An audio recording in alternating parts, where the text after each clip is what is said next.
आम आदमी पार्टी की सांसद स्वाति मालीवाल से मारपीट मामले में अब एक्शन तेज हो गया है। स्वाति मालीवाल को दिल्ली पुलिस अरविंद केजरीवाल के घर लेकर पहुंची। 13 मई को हुई घटना का रिक्रिएशन किया गया। वहीं मारपीट के इस मामले में केजरीवाल सरकार में मंत्री आतिशी सिंह कैमरे के सामने आई और कहा कि स्वाति मालीवाल की कहानी झूठी है।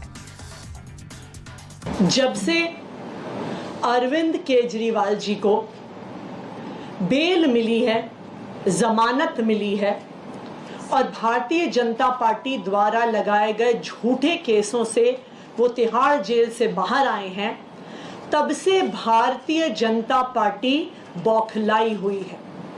और इसी बौखलाहट के तहत भारतीय जनता पार्टी ने एक साजिश रची, एक षड्यंत्र रचा और उस षड्यंत्र के तहत स्वाति मालीवाल जी को दिल्ली के मुख्यमंत्री अरविंद केजरीवाल जी के घर 13 मई को सुबह सुबह भेजा गया।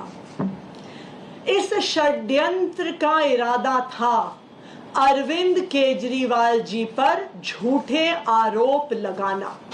स्वाति मालीवाल जी इस षड्यंत्र का चेहरा थी। स्वाति मालीवाल जी इस षड्यंत्र का मोहरा थी। स्वाति मालीवाल से मारपीट मामले में महिला आयोग भी एक्टिव है। महिला आयोग ने विभव कुमार को नया समन इशू किया। महिला आयोग के अध्यक्ष का कहना है कि अगर विभव कुमार पेश नहीं होते तो फिर इस मामले में बहुत जल्द एक शिकायत अरविंद केजरीवाल के खिलाफ भी दर्ज होने जा रही है। हमने एक इंक्वायरी टीम बनानी है और उनको भेजनी है, क्योंकि मुझे नहीं लगता कि विभव आएगा। उन्होंने अभी तक तो दिया ही नहीं है हमारे से नोटिस। हमने आज फिर से नोटिस भेजा है पुलिस के थ्रू। नहीं लेते हैं तो हम इंक्वायरी टीम खुद भेजेंगे। सेक्शंस पुलिस ने हमें भेज दी है। मैंने डिटेल आपको पहले भी भेज दी है डिटेल, और मुझे लगता है कुछ एडिशनल चार्जेस भी लगेंगे इसमें। सीएम के साथ वो नजर आए थे लखनऊ जाते हुए, मीडिया कर्मियों के कैमरे में कैद हुए थे। अब वो दिखाई नहीं दे रहे हैं। क्या बड़े लेवल पर बचाने की कोशिश हो रही है? इस तरह की आपको जानकारी किसी तरह की? बड़े लेवल पे बचाने की ही नहीं, ये बताने की भी कोशिश हो रही है कि वो केयर नहीं करते हैं अगर एक महिला की पिटाई किसी ने की है। दैट शोज कि कितनी इनसेंसिटिविटी है ये सीएम में, और ये कहना और करने, कथनी और करनी में कितना बड़ा फर्क है इनका। इनके खिलाफ भी पुलिस को कंप्लेंट आने वाली है, मुझे लगता है। वही इस मामले पर बीजेपी के नेता मनजिंदर सिंह सिरसा का बयान सामने आया। उन्होंने कहा कि केजरीवाल विभव कुमार के खिलाफ कोई एक्शन नहीं लेंगे। विभव कुमार को बचाने की पूरी कोशिश करेंगे, क्योंकि विभव कुमार केजरीवाल के राजदार हैं। अगर उसे कुछ हुआ तो केजरीवाल के झूठ का महल बिखर जाएगा। जिस तरह से स्वाति मालीवाल ने ये एफआईआर लॉन्च कराई और जो कुछ इसमें लिखा है, ये पता चलता है कि अरविंद केजरीवाल जी किस हद तक जिंदगी पे उतर सकते हैं। अब देखिए, मारा पीटा ही नहीं खाली गया, बल्कि यहां तक कहा गया कि साली तेरी औकात क्या है, हमें ना करेगी, समिति क्या है अपने आप को नीच औरत, तुझे हम सबक सिखाएंगे, कर ले जो तूने करना है, तो हमें कुछ नहीं बिगाड़ सकती, तेरे को तुड़वा देंगे और ऐसी जगह गाड़ेंगे कि तेरा पता नहीं चलेगा। बता रही हैं स्वाति मालीवाल इसमें किस तरह से मुझे बार बार पीटा गया, मेरी शर्ट्स के बटन को मेरी फाड़ी गई, मेरे ऊपर बैठा गया और मेरे टांगों के बीच में लातें मारी गई। इस तरह की घटना के बावजूद अरविंद केजरीवाल जी क्या ऐसी मजबूरी है कि वो विभव कुमार को साथ लिए घूम रहे हैं और औरत का अपमान करने वाला शरेआम घूम रहा है? ये बहुत स्पष्ट है। अरविंद केजरीवाल जी के विभव कुमार राजदार हैं, शराब घोटाले के खास तौर पर राजदार हैं, और जितने भी उन्होंने पाप किए हैं उसमें विभव कुमार उनका राजदार है। इसलिए जैसे सज्जन कुमार, जगदीश टाइटर, एचकेएल भगत पे कांग्रेस कभी कार्रवाई नहीं कर पाई क्योंकि उनके राजदार थे, इसी तरह अरविंद केजरीवाल जी भी विभव कुमार पर कार्रवाई नहीं कर सकते, ये उनकी मजबूरी है। स्वाति मालीवाल के मुद्दे पर असम के मुख्यमंत्री हेमंता भी बोले। हेमंता ने कहा कि स्वाति मालीवाल के साथ जो कुछ हुआ वो केजरीवाल के इशारे पर हुआ, इसलिए उनके खिलाफ भी केस होना चाहिए। ये बहुत बुरा हुआ है। अरविंद केजरीवाल जी ने ही ये सब इंजीनियर किया था। ये जो इंक्वायरी है, इंक्वायरी में इंक्वायरी का दायरे में अरविंद केजरीवाल को भी लाना चाहिए। स्वाति मालीवाल के मामले पर हर पार्टी अपने अपने एजेंडे के मुताबिक स्टैंड ले रही है। जब टीएमसी से स्वाति मालीवाल के बारे में सवाल किया गया तो पार्टी की प्रवक्ता शशि पांजा ने कहा कि उन्होंने एफआईआर लिखवा दी है, अब कानून अपना काम करेगा। इसके बाद शशि पांजा अपने एजेंडे की बात पर आई, कहा कि बंगाल के गवर्नर पर 2 महिलाओं ने यौन शोषण का आरोप लगाया, आखिर उनके ऊपर कब एक्शन होगा। उन्होंने कहा है कि ये जो पीए हैं उन्होंने उनके ऊपर कोई इनअप्रोप्रिएट बिहेवियर जिसको कहते हैं, जो सही बर्ताव नहीं था और इसलिए उन्होंने एफआईआर की। एफआईआर भी हो रही है और कानून जैसा कहता है वैसे उसको वो सपोर्ट मिलेगा। और मुख्यमंत्री के घर में या उनके पीए हैं करके उनको तो कोई कवच नहीं मिल रही है, लेकिन पश्चिम बंगाल के दुर्भाग्य देखिए, यहाँ पे राज्यपाल हैं, वो एक कवच के पीछे छुपे हुए हैं।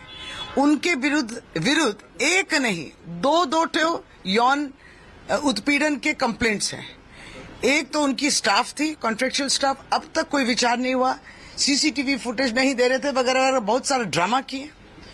और दूसरी है कि और एक भी आई, एक आर्टिस्ट हैं, उन्होंने कहा कि दिल्ली में छेड़छाड़ किए थे एक होटल में राज्यपाल। तो राज्यपाल को इस कवच के पीछे क्यों छुपे हैं? प्रधानमंत्री मोदी ने फतेहपुर की रैली से कांग्रेस और सपा पर जमकर निशाना साधा। पीएम मोदी ने कहा कि कांग्रेस के शाही परिवार को लेकर उन्होंने जो भी भविष्यवाणी की वो सच निकली और अब अंदर की खबर ये है कि कांग्रेस और समाजवादी पार्टी के सपने टूट गए। देखिए, जब मैं भीतर की बात बोलता हूं तो जब खबर पक्की होती है तब बोलता हूं, वरना नहीं बोलता हूं। आपको पता होगा, मैंने कहा था ये शहजादे केरल में वायनाड से भागेंगे। भागे कि नहीं भागे? भागे कि नहीं भागे? मैंने कहा था वो अमेठी की तरफ जाने की हिम्मत नहीं करेंगे। खबर पक्की निकली कि नहीं निकली? खबर पक्की निकली कि नहीं निकली? अब आगे की खबर बताऊं क्या? बताऊं? खबर यह है कि इज्जत बचाने के लिए अब कांग्रेस ने मिशन 50 रखा है, मिशन 50। यानी कांग्रेस ने पिछले 3-4 दिन से बड़ी माथापच्ची की और उन्होंने आदेश दिया कि भाई कुछ भी करो, आकाश पाताल एक कर दो, लेकिन कांग्रेस को कम से कम 50 सीटें मिल जाए। प्रधानमंत्री मोदी ने अपनी स्पीच में एक बार फिर खटाखट वाले शब्द दोहराए। उन्होंने प्रतापगढ़ में इन्हीं शब्दों को लेकर राहुल गांधी पर निशाना साधा। वहीं अब इस मामले को लेकर अशोक गहलोत ने मोदी पर पलटवार किया और कहा कि मोदी अब राहुल गांधी की नकल कर रहे हैं, उन्हें फॉलो कर रहे हैं। खटाखट राहुल जी ने मोदी जी को सिखा दिया। यही हमारी बहुत बड़ी कामयाबी है, विजय है। मोदी जी बोलने लगे खटाखट। आप सोच सकते हो मोदी जी राहुल जी को फॉलो करने लग गए हैं। मेन बात यह है कि इशू हम बनाते हैं, जवाब मोदी जी को एनडीए गवर्नमेंट देना पड़ता है। ये बहुत बड़ी विजय है एनडीए ब्लॉक की, ये मैं कह सकता हूँ। वो जो पहले जमाना था, मोदी जी बोल जाते लोग विश्वास करते थे, वो विश्वास अब दिख नहीं रहा है। यहाँ पर चुनाव के अंदर पहला, दूसरा, तीसरा, चौथा फेल हो चुका है, 3 फेल बाकी है, कहीं नजर नहीं आता है। और ये बात एनडीए गवर्नमेंट खुद समझ गई है। अब 400 पार की बात करना छोड़ दिया है और माहौल बदल गया है। इंडिया गठबंधन की सरकार बनेगी, ये मैं कह सकता हूँ।